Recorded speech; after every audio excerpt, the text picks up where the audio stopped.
Swim check 1, 2. Bike check 1, 2. Run check 1, 2. I think we're ready. Let's try this. Welcome to the Try Beginner's Luck podcast, a podcast where we explore the sport of triathlon from a variety of perspectives to help beginner triathletes on their journey. I am your host, Mashonda Shines. Well, welcome back to another edition of Try Beginner's Luck. Let me just tell you, when you have friends who will wake up at probably 6 to be on a 6:30 a.m.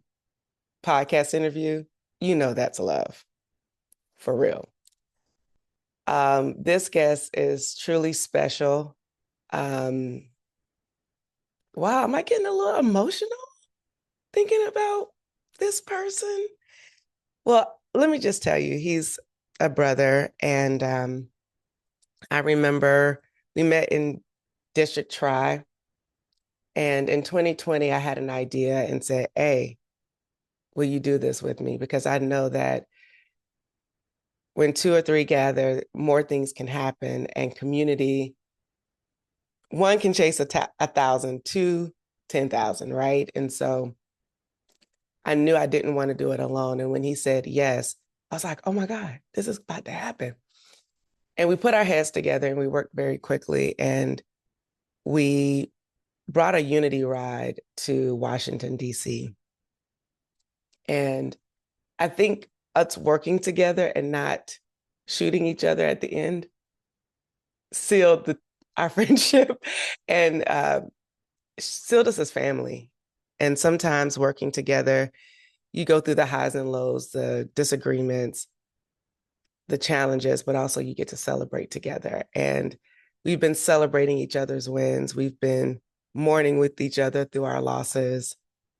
And what hasn't stopped is the continuous movement forward and the creative ideas and just making the world better around us. He is a community builder. Community is everything to him. And I think that's one of the things that really bonds us, is because we care for people. Well, he's a run coach. He is a veteran. He is a swim coach. Yeah, he's coached a lot of triathletes in the DC area. He is a creative at heart. He's a recent Darden MBA executive MBA. Let me put some respect on that. Graduate. He is the creator or co-founder of Perfect Timing Multisport. Shout out to Daniela. He is the founder or co-founder of Philly Track Jawn. I hope I got that right. If not, I'll get told in a few minutes. And most recently, as we all stand on business, he is running on business and curating just opportunities, not to just bring people together, but also to shine a light on other businesses. I am so excited to bring my brother, my friend, fellow creator, fellow triathlete to the Try Beginner's Luck podcast. Welcome, bro, to Try Beginner's Luck. How you doing? I'm doing good. I'm doing good. How are you? Good. One, I just want to say thank you again, because It is. 6:30 is early. It is. It is. And people got stuff to do. We got So, stuff to do. And it's how you make it happen. You know, how as you I'm make it watching happen. the sunrise, the little cascade, it's like reddish, purple, and blue. You got the moon behind you. It's the perfect mix. It's the Yes. perfect I don't mix. know what I got behind me. What do I have behind me these days? You got a Yeah. moon. It's a And don't be moon. switching it. It's too late. Nah. I love this. This symbolizes a lot. So I'm not switching it. Oh, and if I didn't forget, he real deep, y'all. I promise you he gonna take us on a philosophical journey, maybe, maybe not. We don't know. We'll Listen, see how the conversation goes. listen, that's important. Yeah, it is. So, over the past couple of years, we've gotten to know each other and I get to know more of your story. And there's always Right. more layers to be unpeeled and to pull back. But when did this desire to be an endurance athlete, and I'm not starting with your first triathlon because I think it's prior to, but Mhm. this endurance athletic situation, how did that come about? That's funny. There's a lot of ways, a lot of answers that can be given. But I feel like it truly came about when I was in high school. I grew up when I went to Phelps, and if anybody, I've graduated in '04. So the public league was fucking great. And one team in the pub was Gratz and Coach Ellaby. He had everybody knew that. Well, people that were like tapped into like the basketball community, especially in the pub, then they knew that Gratz had to run. If you wanted to play at Gratz, you had to run cross country, right? You don't know nothing about. I don't know. I ain't know nothing more about Gratz and their team other than they were really fucking good. And like Coach Ellaby had everybody running cross country, so it was like, yo, we gotta do the same thing, like FL, right? I'm like, this only makes sense. And I feel like that was like the initial spark because again, I grew up playing basketball, but I made that connection, and I didn't run cross country. I was like, this is not for me. But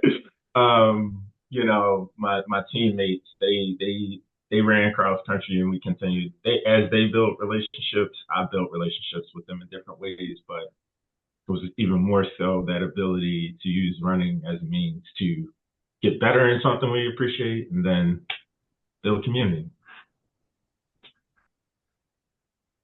So you've always been like community has always been like your center, even in high school. Yeah, even before then. Yeah, I grew up. My mom was a very, very young mother. Um, Still is a very young mother. But like community had to raise me. So yeah. Mm. And your mom is so adorable. Shout out to moms. Um, so you said that everyone had to run, but somehow you got out of running and still was on the team. Or did you have to quit the Oh, I team? didn't play for grads. Oh, you did. I didn't play for grads. Like I brought the idea to my team, but like the coach ain't tell. I ain't even involved the coach, and that's like actually something I still do these days. Yeah, so it wasn't a requirement for our team. It was just a good idea. Ah, okay. And so now I'm thinking about you don't lack ideas generating. Like you will call me and be like, hey, I got this idea and this. And so this has been a thing going on for years. You and your idea generation, like you're an ideator. Yeah, yeah, yeah. That's my. I come from a family of like creators. My mother is, yeah. Despite did she finish middle school? Like, yeah, yeah, definitely middle school. Yeah, I believe. She's like one of the smartest people I know, right? She's just extremely, extremely creative. Yeah. So again, it's something I grew up with, and like largely kind of attributed to her, my grandfather, and other people, my dad, right? So many other people in my community. Mm. So now let's fast forward a little bit. You're in high school, You huh? said fast forward. I'm like, So goofy. All right, fast forwarding to like high school. Like, what was your yeah. decision? Because I know you went into the military. Talk about that transition and how that kind of shaped your life too, in terms of getting into endurance sports And what into endurance sports? I didn't hear that last and part. I helping need to you put on get captions. into endurance sports. Oh, that's so many different stories. Well, we're talking about Um, you getting in the military. I need focus. It is 6 in the morning. I get it. I appreciate you for being here, but I need you to focus, bro. Focus. I ain't take my medicine this morning. I'm sorry. God, you Um, know this is gonna be on the no. thing. I'm not editing this. All right. That's fine. Gosh. Where do I start? Endurance sports. Well, there's yeah. I mean I was yeah talking about transitions. I'm like, what Like story the to tell? military. But So, like, yeah. So you graduated from high let school. What was me the impetus? I don't need your prompts. I'm just trying to make sure you focused. I'm just kidding. I love you. Nah. Yeah. Yeah, I graduated high school. I was still 17 years old, so I didn't have any plans to like what I was going to do after high school. Again, so many other people raised me, especially my grandmother. And she always said, "Hey, her job was to like make sure I graduated high school and didn't die in the process." Right. So like there was no real conversations about like what's the plan after high school, despite being somewhat of a good kid. And um, high school, I won like most improved student award for my graduating class. And like, I'm like, how did nobody have a conversation? If you saw like this kind of improvement happening, why isn't nobody having a conversation about what I'm doing? But anyway, that's a different conversation. Um, and yeah, I wasn't doing anything. And my uncle was like, although you don't be in the mix like that, like staying in Philly without a plan is how you get in the mix. So he got custody of me. I moved down to Virginia with him. He's still active duty in the military. Stayed there for about a year. I graduated June 04, 20 yeah 04. And then I went into the military October 05. So I had like kind of a year working at Food Lion, like getting carts and shit, being a cashier. I was going to community college down there, Tyree Community College, and like taking classes, but still just wanting to play basketball. So it was like really remedial classes because I needed help. But just like two, so I can be eligible. And then went into the military. It was funny. While I was stationed in the military, my chief at the time, definitely fast forwarding, he would try to get us to do free 5Ks on base. And like, I would just argue like a 5K is over 3 miles. Why on earth would we do that when our PT test is 1.5 miles? Sometimes I would win that argument. Most times I wouldn't. But you couldn't tell me like I wasn't a lawyer and like just running still didn't make sense, right? And essentially when I transitioned out, the thing that kind of introduced me to the kind of endurance space was through Team Red, White, and Blue. It's a veterans service organization. And, like many veterans, I was struggling with the transition, definitely drinking a lot, and just trying to figure out what life was. And I actually didn't even join them running. I joined them rock climbing, right? Of all things. And like, I still wasn't running. I would just volunteer at races and do 5Ks with them. But like anything over like a 5K, I would volunteer. And I was volunteering at, what is it? Love Run Philly. And I remember a lot about that day. But one thing in particular I remember was towards the end of the race, there were these two older women on the course, and they were just extremely excited. Right, they had so much time to go on the rate in the race, but they were just none of that mattered. Right, that you had this line of cars following them, ready to kick them off the course. They were just as happy as can be. And I was like, I want that kind of joy, right? I want that joy, and like that's when I was like, oh, I want to do something, and then as you've seen, like I get distracted. So like making things more complex is easier for me sometimes. So I was like, let's do triathlons because running sucks. So yeah. And that was kind of my intro to triathlons and then kind of forced everybody in Team RWV to do triathlons with me, which was fire. So yeah.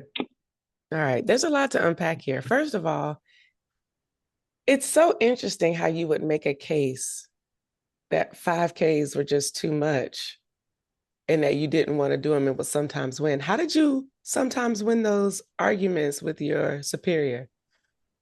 Oh, I'm too smart for my own good. Yeah. Um, and I can argue anything. Yeah, yeah. And sometimes that's exhausting, and it's just easier to stop and say, okay. Um, Wow. and those were those times.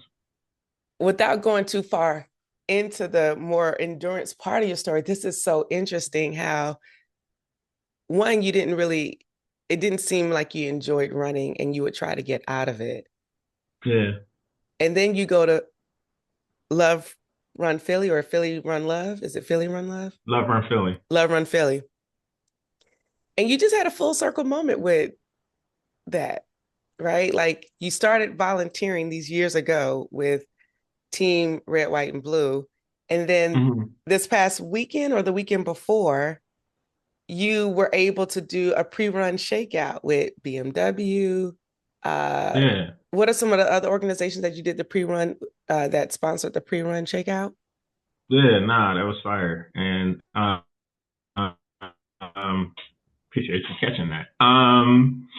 What was it? Core Fitness. Dope. She's amazing. Jean over there, Core Fitness, their key sponsor, and they were like the training partner for the race. And she like we met the week prior for the first time, and then we were like, we got a week to figure this out. So I want to make sure I like really amplify just the friendship that we built over that period of time and that we're continuing to build, which is really cool. But also Legacy of Hope, obviously Love Run Philly, as you mentioned, BMW. And for the Shakeout Run, we were the official kind of partner to lead the Shakeout Run, which was super fire. But even better was like the way the community showed up. So Mm. yes, all those partners in the race, but like that wouldn't have happened without the many of communities and run clubs that showed up to make it happen. Yeah. Again, this goes back, it's a full circle moment. Sometimes you have to give before you giving of your time allowed this opportunity. I feel like it was a seed planted those years ago. And the full circle moment was being able to come do something for the community that you love and then get to Mm-hmm. partner with some really big brands. So kudos to you and to Gina. I think that's her name. Yeah, Gina. And shout out to Yeah. Gina for making it happen in a week. And that goes also to show, I think about the event that we did. We were under the time crunch. And sometimes our Mm-hmm. best work is when we have to like focus in that Yeah. short amount of time and not have too much time to think about it, but just get out there and do it. And it doesn't have to be perfect, but it just you do it and then you perfect it over time. And I think that's something that you've gotten good at in a lot of different areas. So you said you didn't want things to be, you saw the joy in the partiers in the back, my friends, the people in the back, we have the party. Mm-hmm. And you said you wanted that type of joy, but you didn't want to run. So you wanted to make things more complex. And you was like, let me do this triathlon. That confused me a little bit. And it's probably confusing those like, you don't want to run, but you want to try. I'm here for it. But take us Mm-hmm. through that thinking of what you were imagining. Like, I don't want to do one, but I want to do three sports in one. Um, well, it's a hard question to answer because I'm still in therapy trying to unpack that. Um, so, Thank you for your so, vulnerability. yeah. Um, but yeah, I don't know. It just somehow made sense. Yeah.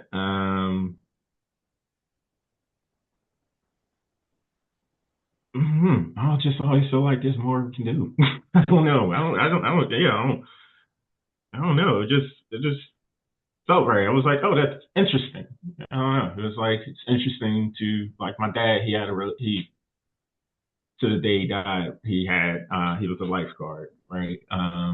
So like that was I had a swimming back. I was not fucking good. I have a swim team background, like, but I can like navigate in the water. Mm, And then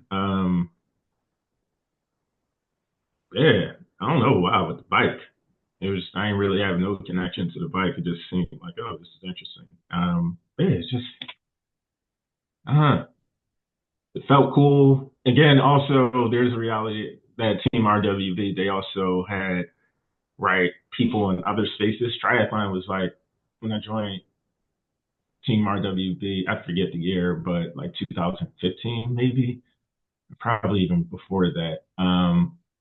But like triathlons were really picking up at that time, so it was like connecting to my algorithms, I guess.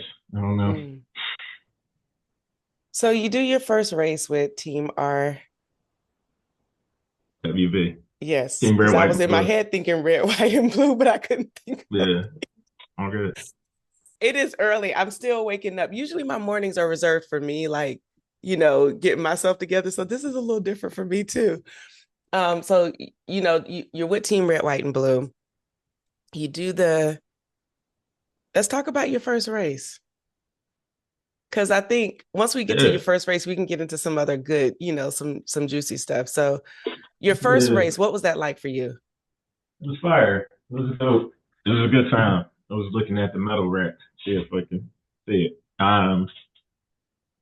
But I was going to show the background, but nah, that's OD. Yeah, it was like a small race in New Jersey. I was scared. I was extremely scared. I was with my friend Brett. He was also a part of the team RWB. He's stationed in Fort Dix. Solid dude. And again, I did it with the community. So I stayed at his place the night prior. Mm-hmm. We ate chicken parmesan. His wife made chicken parmesan. So we all was there together. So like chicken parmesan is now like my go-to. Like one, it's my favorite meal, period. But then it's like also now my go-to meal before a race. Mm. Um, and yeah, me and him, we were the last. We did a sprint. We were the last two in the water. Like it's this really cool picture of us just like right at the water, kind of like trying to support each other as we went in, um, which was which was really cool. And then we were the last two out, and again, yeah, it was just a day, right? We just made a day of it, which was really cool. Mm. So you're the last two out of the water. You get to T1 or going to T1. What was that like? Oh, it was a vibe. Like I wasn't rushing. Like, This is a like, podcast that sometimes some children may listen to. Be oh, considerate. well, that's your responsibility. Like, Bro, like, you gotta edit that. That's not I'm my not editing responsibility. You it. can't. You can't. All right, then. Listen, you want me to not show up as I am? That's crazy. I didn't say that. I Um. just said be mindful. This you All see, right. this is the real, this is us, like literally. So you're getting a real view of our Uh, conversations and how they go. All right. oh man, and I got this newsletter in the background just staring at me in the face like, Michael, you were supposed to get this out yesterday. But I just closed it because I don't want that kind of relationship. Um, um, so yeah, it was a vibe. Um, So you're taking your time yeah, getting the I had a T2. bucket. I gathered myself like I didn't die. So that was cool. So like I gathered myself and like got into transition. Sat down, had my bucket, kind of dried off completely. Um, I had a tri kit on, so that was cool.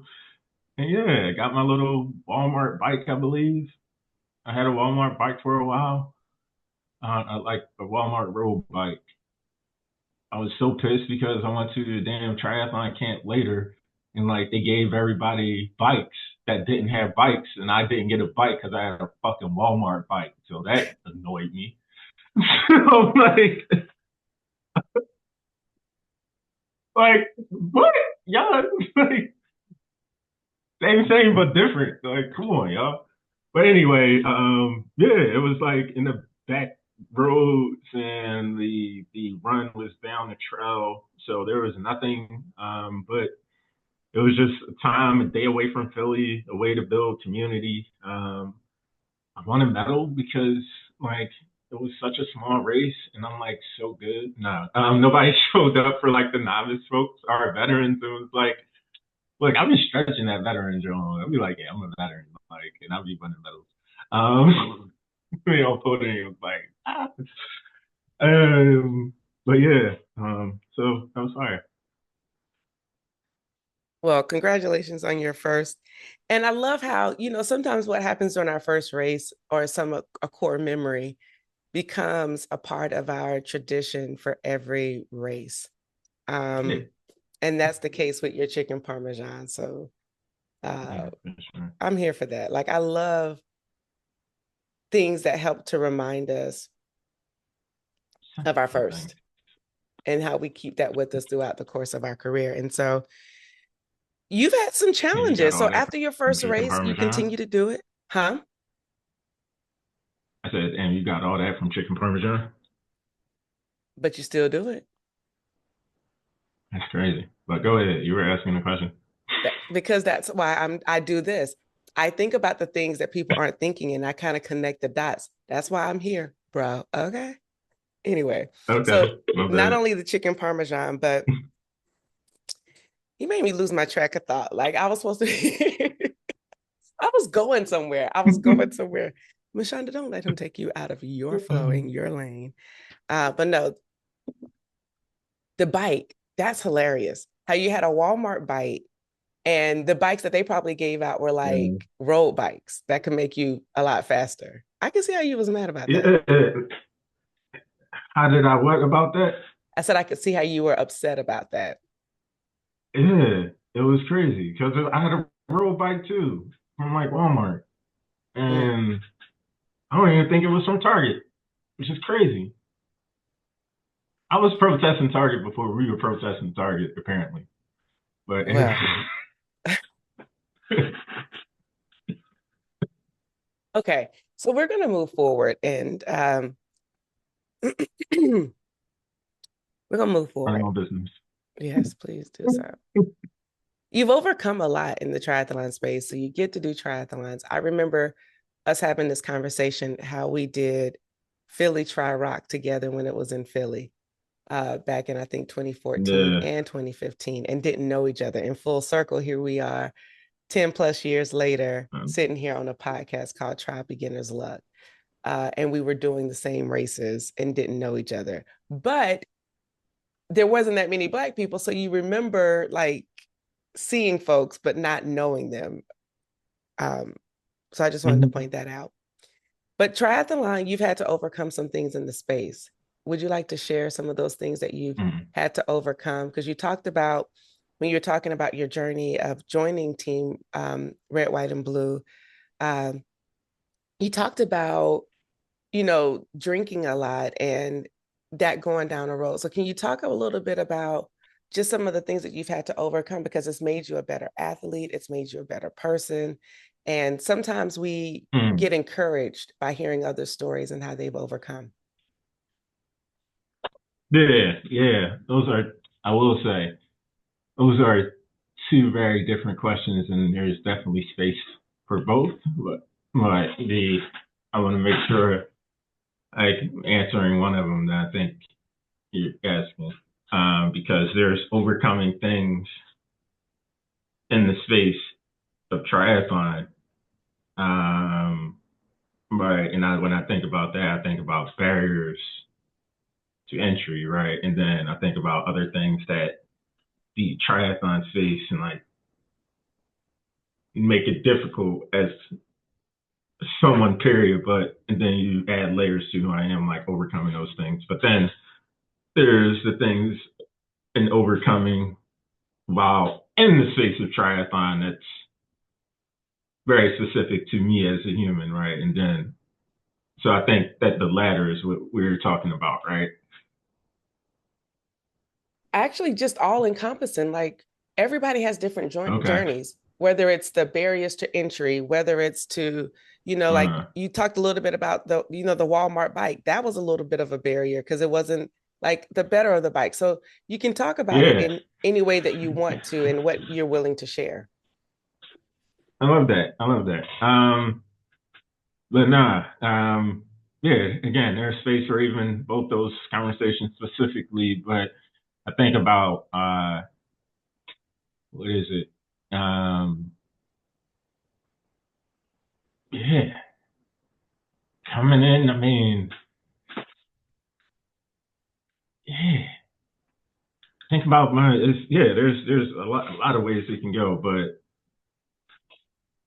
um, and over to like the interesting thing, again, thinking about things that was just navigating, whether it was like moving to different communities, right? And,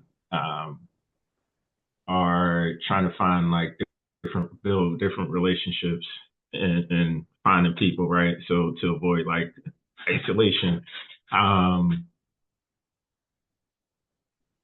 the triathlon space, especially when moving to DC, it like really helped kind of say, hey, there's not only this activity I love because, or I started to enjoy because I started to enjoy it while in Philly, but like I still had a lot of connections and like really unhealthy relationships, especially when it came to like my relationship with alcohol and people, connected that I essentially kind of grew up with. Um, it was helpful to get away from Philly for a bit, right? And have such a meaningful and like amazing community through the triathlon space that like helped me overcome the relationship and like navigate the relationship that I had with alcohol to eventually say this wasn't this is not a thing that I would like. I stopped drinking like in that process. So I'm all over the place. I feel like I'm going somewhere, but it was interesting. Like while in Philly, I what is it?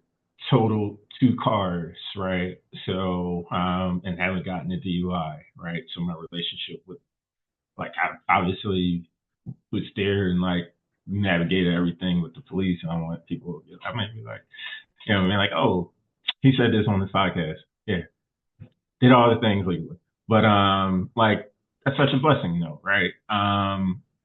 And also that's also a problem, right? So you know, kind of again just had a really unhealthy relationship, alcohol, hair. But those weren't the things that like really got me to stop drinking. The thing that really, I remember it was like post Ironman, right? So we have my first race, and then we have my my longest race. And post Ironman, it was like this high, but also this interesting depression, right? And I was drinking a lot more, right? Because I'm not training as much.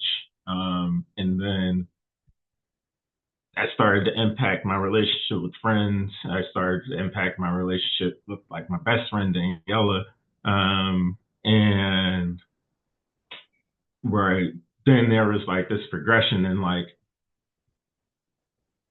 that's kind of when I stopped drinking, but still had this somewhat addiction to triathlon. But then I also started to scale back. So it was just interesting kind of progression there.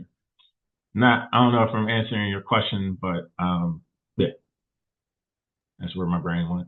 No, I think you did. And then you uncovered something else different that I don't think I've talked about with anyone. So, we all have some type of unhealthy addiction in our lives, whether we talk about it or whether it's legal or it's not. we all have something. Like I can think Mm-hmm. about my unhealthy relationship with food and sweets in particularly, Mm-hmm. and having to say, for me this year, I'm not doing sweets for X amount of Mm-hmm. days. And then that kept going because you start to see how you feel better when you're not dependent on something that you used to cope with, right? Mm-hmm. Um, but what you also said is after you stop drinking and you've done your longest race, what people don't talk about is the highs of Ironman, but then the extreme lows of Ironman and the depression that Mm-hmm. can set in. Or but you mentioned also an addiction to triathlon, which I think is real, that Mm-hmm. we don't uncover. Mm-hmm. Yeah. So what I want to go back to is let's talk about the Ironman, the highs of Ironman and the lows of Ironman, because I think that's important too. Like people want to aspire to do Ironman, which I think it's amazing and that's such a great thing. But let's talk about some of the not so good things Mm-hmm. that people won't share about that. Yeah. Um, damn, money. No. That's a real thing, money. um, That is very real. listen, I gosh, you gotta eat so much and clean so many clothes. But yeah, yeah, yeah. It's especially longer distance races, right? It takes over your life and it becomes your life, and it's hard to like balance and manage with this life being without it. And can Yeah, as you answer that question, there's a lot of places you can go. You can go to the wrong place real easy. Um, and it can, again, that's when that addiction starts to form. Um, and so for me, the high was the training with the community. And although I've coached, although I'm essentially a certified coach. That's my John Laps, but whatever. I've coached programs, like I'm a run coach. I give people training plans. Like I don't like following training plans. Um, I said I have a lot more to say, but I don't want to like make people lose their job. But I like a progression kind of plan. It's a training plan, but more so like psychologically, I know that all right, if I'm doing the Ironman, because I'm a coach, I can say I'll have these kind of goals, right? And I'll just say what the training or the highs was. What community can I be a part of to train for the race, right? So the highs were meeting Farron for runs. The highs were swimming with Daniela, right? The highs were doing bike rides with DT and GII, right? Because I had to do a 60-mile ride, so people would just meet, and it wasn't like, oh, do it at this zone. It was just like I should be doing a 60-mile ride around this time, and then also like I just did one long ride and, my a week and my bike ride otherwise was my daily commute to work, right? It was like round trip. Because I was living in Van Ness and I would go to Bethesda, like North Bethesda area. And that was like my training plan for my Ironman bike ride, right? And then me and Farron, we would jump in. I remember, I forget what race it was. It was a half marathon.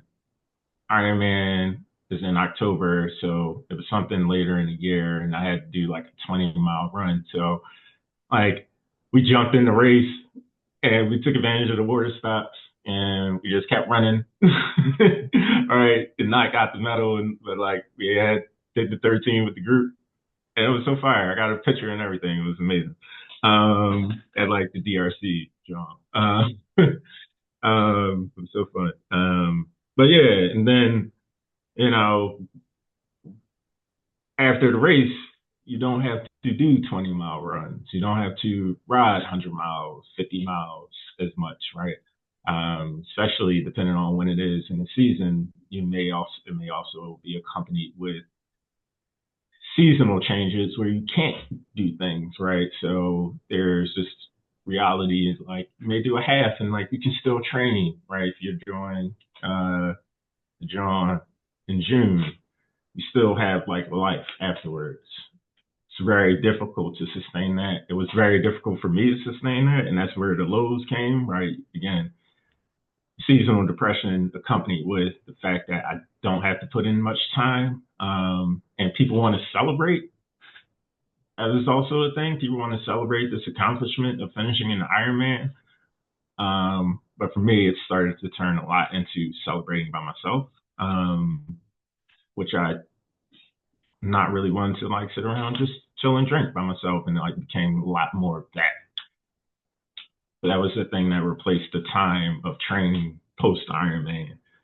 Um, and yeah, talked about earlier, like the thing wasn't when I stopped drinking, like, oh, I told you these cars, so I should probably be calibrate my relationship with alcohol, and I'm losing Alan's relationship. It was like, no, I'm sitting in an apartment by myself, going like knocking out handles within a week, right? Like that's not me. So yeah. So when That did was you the close. say, okay, enough is enough? I'm going to make this change? And how has it? Ironically, Okay, ahead. yeah. Ironically, it was on Juneteenth. Juneteenth in 2018. Mm, Ironically, that was I didn't know anything about like Juneteenth is continuing to grow. It's, yeah, so mm. I haven't had a drink since Juneteenth, 2018. Hella ironically. But you were asking more of a question. No, so Juneteenth, although it was the slaves down in Galveston were freed, that was kind of your personal Mm-hmm. freedom from the stronghold Yeah, with alcohol. How cool is that? And you didn't even know anything about it. I know. And that's why, like, sometimes I'm like, I'm gonna have a drink, but I'm like, damn, I can't mess up the date because now I gotta wait a whole year. And like, that's corny. So what helped you? Like, were you able to stop cold turkey, or did you like get assistance with Desperation friends? Like, help. what was it? Yeah, desperation help. Luckily I'm not like a violent person, but definitely struggle with major depression and like suicidal thoughts and ideation rather. Um, and it's like, yeah, that's not really what I want to do. So like that helped being desperate. When I first stopped drinking, I would go to AA meetings, 12 step program. Um, the idea of it helped in that moment. Friends, again, healthy habits, right? There's where that reality and that addiction to triathlon became helpful. And then it was like, all right, how do you manage that? So yeah, all those things helped. So June Thank you. I love 19th. this like therapy session. Good. I'm glad that this is very therapeutic for you. So June 19th, 2018 was the day that you had your last drink. Fast forward to 2020, the world shuts down and you're back in isolation. What was that like for you? And how did you navigate not being able to do triathlon, not drinking and holding true to that? What was some of the catalyst to help you stay focused during that time period where everything was shutting down and you couldn't do the thing that you loved and the thing that you used to love but had given up at this point for 2 years? Yeah. I would say that's absolutely not true. Because I didn't give it up. So, at that time, people, friends are texting about trips and they're distracting me. My roommate, Kevin, whom I met at District Triathlon, he was my roommate in DC at the time. So, you know, I was still embedded in it, like, especially during the pandemic, I was still like, you're living together. You're living together. You're living together. Um, And also District Tri, like we just came off a really amazing experience, which was Ironman 70.3 Atlantic City.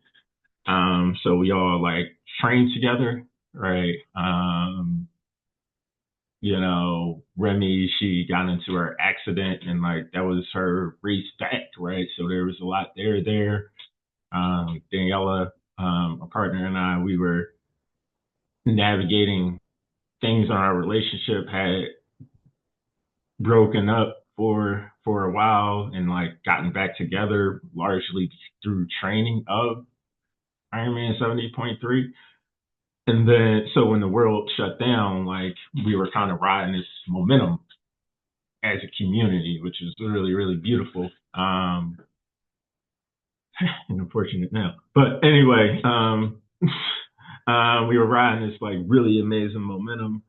And Daniela, she ended up moving in the apartment that Kevin and I had. So like we had again district tri kind of hub, and we would, and then you came about and wanted to do this race, this ride, right? The world changed. Um, yeah, so pandemic life was really. We're all still figuring out what the pandemic did for us, whether positive or negative. And for me right now, it's really positive. Um, yeah. So 2020 hits.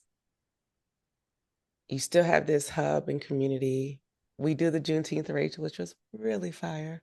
Like those pictures are incredibly, and just the memories from that, and the people who came down QRT, KRT from Philly, and people who Mm-hmm. came down. We did it in less than what 2 weeks, and had over 100 That was people fun. show up riding in the streets. The police were so kind to us and letting us boycott, was giving The us like cheers, like, come on, y'all, like, and it was just this, it was a ride. And then there was the ride afterwards for those who wanted to go and kick it.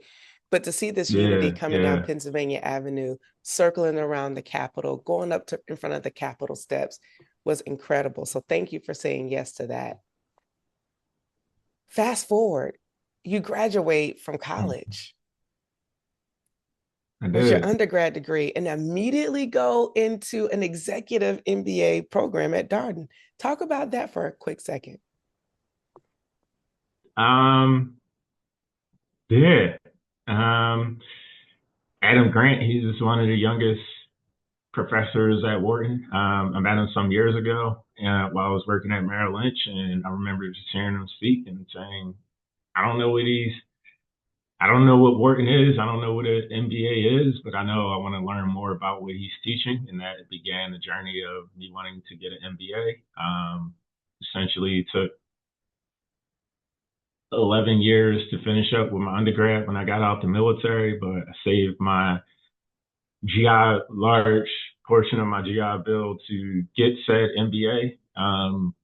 Not knowing when and if that will be, but I knew that this was an idea. So before I graduated, finished with my undergrad, I was taking tours to see programs before the pandemic, actually. But as the pandemic hit, I was working at Athletic Brewing Company, and I started to manage all of our DEI work and all of our impact fund.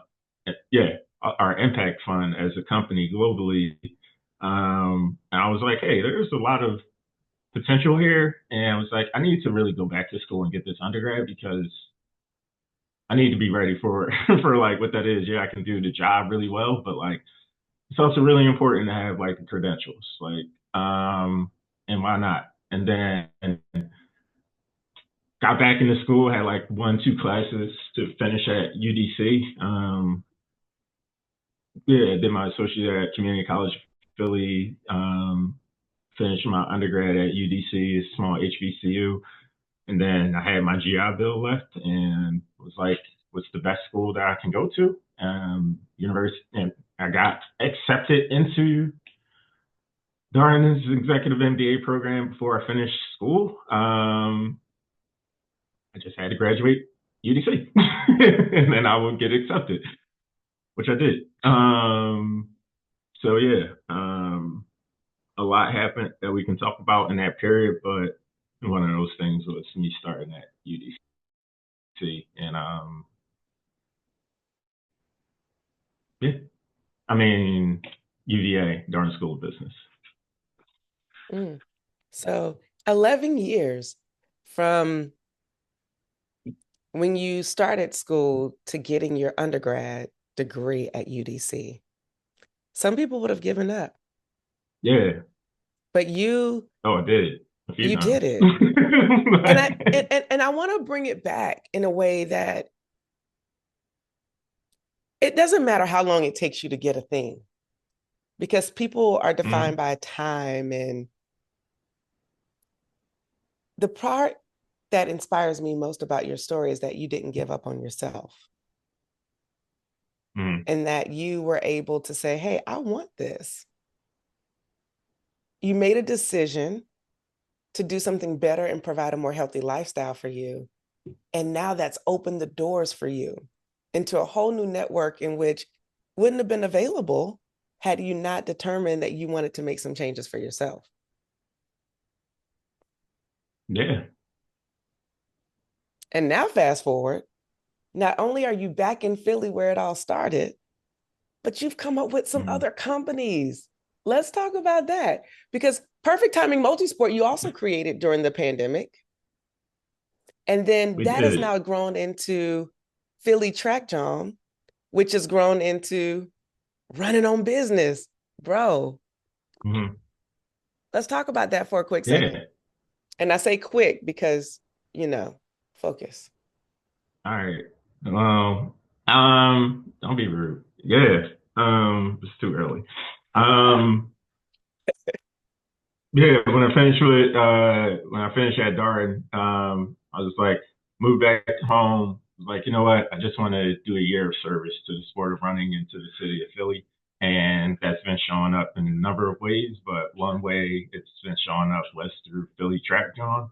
Philly Track Jawn. So we had our first run July 9th, 2024. Meet every week. Um, I'm a coach, certified run coach, so we provide free training plans essentially for people that are training for local races. And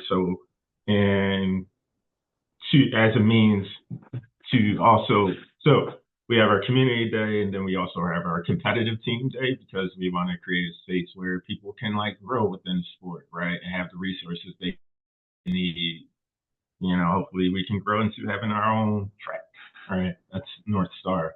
Um, but so the competitive team, but as a means to, continue to build relationship. If we have our own track, we need businesses and like resources to support it. Right, there's a lot everywhere, but we want to support our communities. And again, me being having a business background, me being from Philly, understanding the importance that races and like the value add that races bring, and saying they always support certain areas, and none of which are areas that I feel like I've grown up in and like spent a lot of my friends have grown up in. So let's do group runs, but instead of just saying Saturday runs, right, long run, I like to give things life. So running on business is the Philly Track Jawn.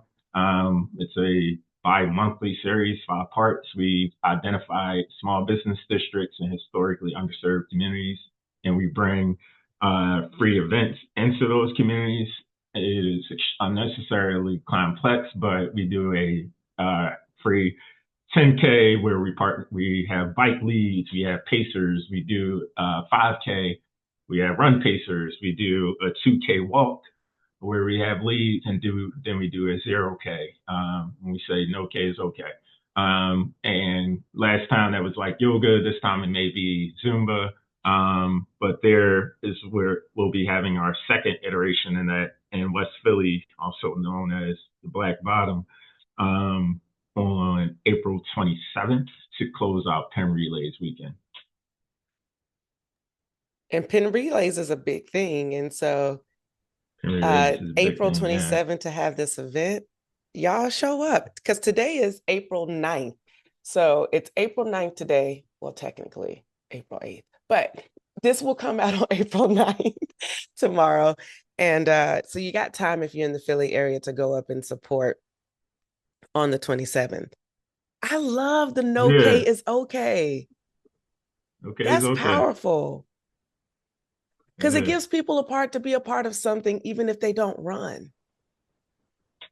All right. We already locked in the domain and Instagram name, so you can follow that. But I'm Which trying to spell Instagram it. name?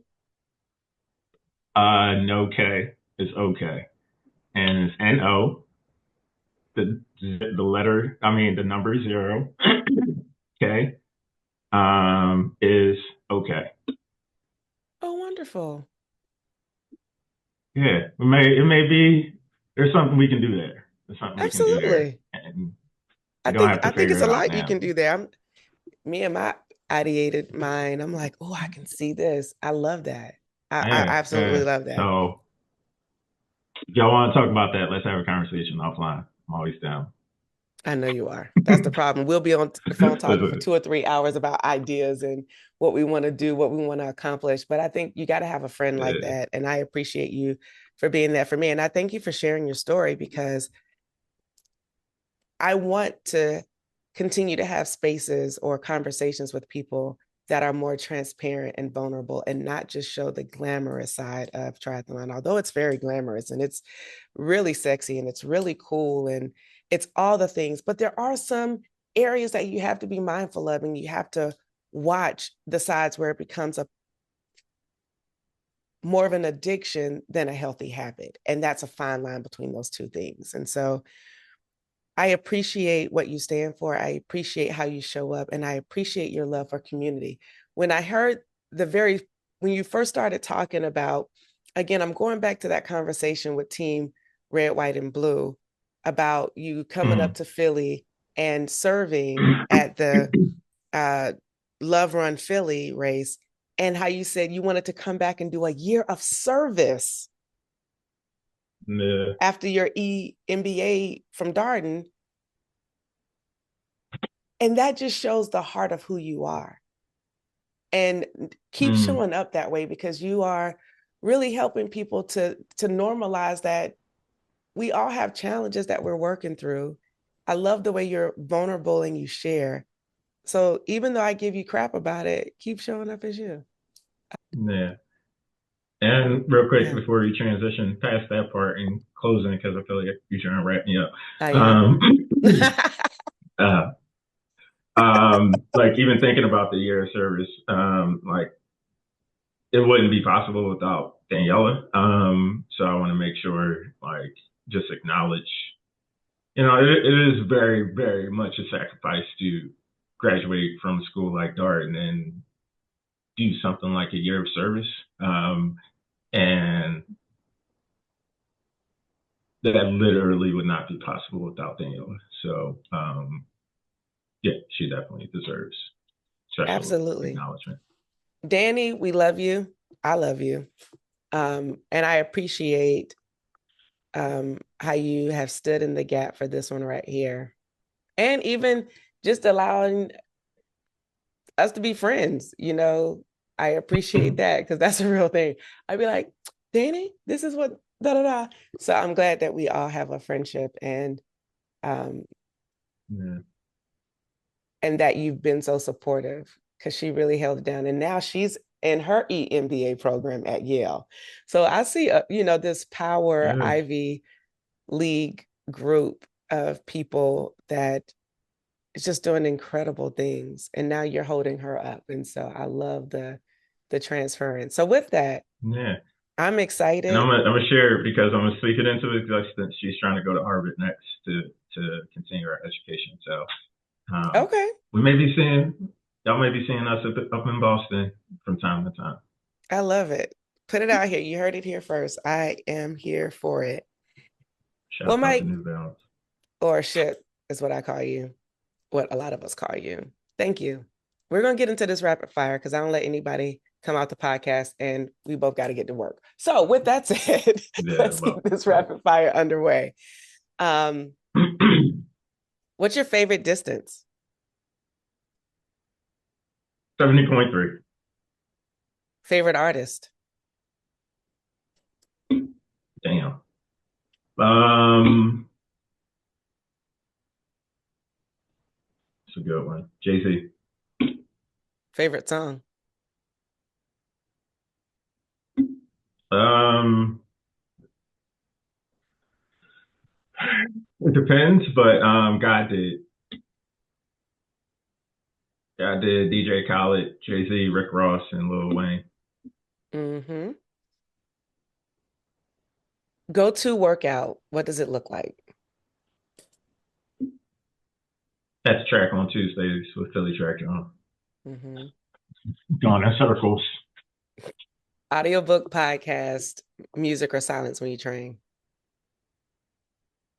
Propaganda as well. Oh, thank you. um,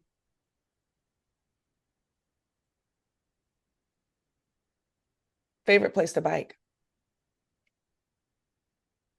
Mm, wherever with Danny. I don't know. I don't really have one right now. Definitely in DC. No, Hates Point. Okay. Um, food or gels for nutrition? Also depends. Um, for races, I like to do gels. Are you a transition minimalist, Goldilocks, or kitchen sink hoarder?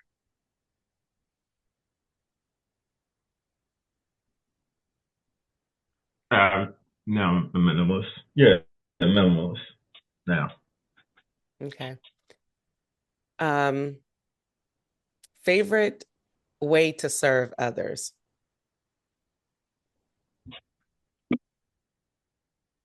Yeah, I'm still figuring that out. Sharing resources, sharing knowledge, Mm-hmm. build a community where that can be shared amongst others. What's your favorite organization to give back to?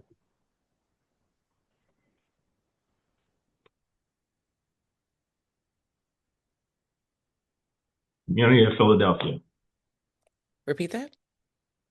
The community of Philadelphia. Okay.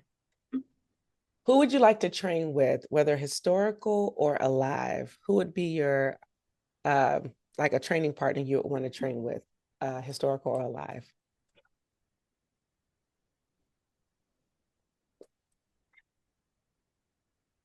Yeah, I mean, always, um, always have a community. Mm-mm. Yeah, there's a lot of people. There's a lot of people.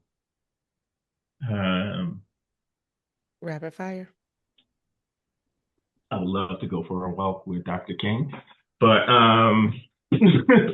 Stacy Spike, Stacy Spikes. Black Okay. founder. Yeah, he Black founder. He runs. I don't know if he still does it, but in his book he talks about he runs a mile a day, and I would love to like run a mile a day with him for like a week. Okay. So Stacy Spikes. And we don't let anyone leave the Make sure podcast you tag without him. Make sure you tag him. you make sure you tag them when you retweet it or repost it. Thank you. Let I me will. focus. We don't let anyone leave the podcast without asking them this question. Do you pee on the bike or get off and take a proper pee break?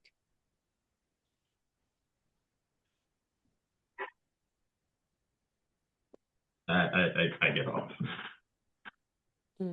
I get off the bike. I think he thought about that too long. He Yeah. probably pees on the bike. I'm kidding. I mean, I probably do, but I'm going to tell you I don't. I hope he rushed it. I'm not winning nothing. All The right, fuck? y'all. Like, I hope you've enjoyed this podcast and have followed along all of our detours along the way. It has been my pleasure to have you on, Mike. And we have this saying on Try Beginner's Luck: whenever you try, you always win. Keep trying, keep pushing, be consistent, and so it'll work out. As Lil Wayne say, it will all work out. And I'm ignoring that. Remember to leave a review, share, or like with your friends. Follow Try Beginner's Luck on Instagram and Facebook. And if you have any questions or want to be a guest, hit us up at tblpodbiz@trybeginnersluck.com. My name is Mashonda Miles, also known as Mashonda Shines on social media. You can also follow me there too. And you know what? For today, we are out. Peace. Bye, everybody. The sun is coming out. We done did a whole podcast. We started in the dark. Now we in the light. Let's go. Have a great day, everybody. We're out. Peace. Bye. Thank you for tuning in and listening to this episode.